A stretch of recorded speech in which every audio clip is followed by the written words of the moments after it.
Kanceri i gjirit mbetet një sëmundje rrezikshme, por fatmirësisht mund të trajtohet dhe të evitohen pasojat në rast se diagnostifikohet herët.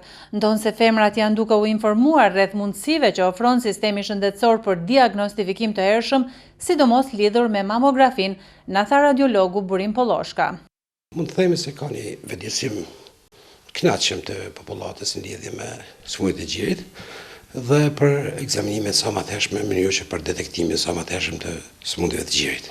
E këto radhë për mirret mamografia dhe ultrazeri i gjirit. Parandalimi i çdo sëmundje dhe veçanërisht kanceri i gjirit është sfida me të cilën përballen shëndetësia në mbar botën, mirë po kohëve të fundit janë vetëdijsuar mjaft femrat për parandalimin e kësaj sëmundje, tha ai.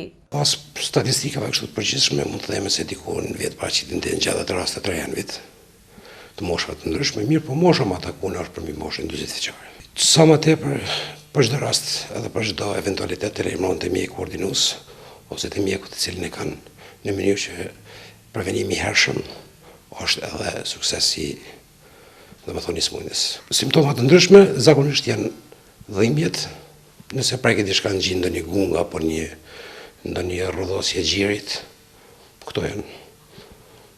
Gjithashtu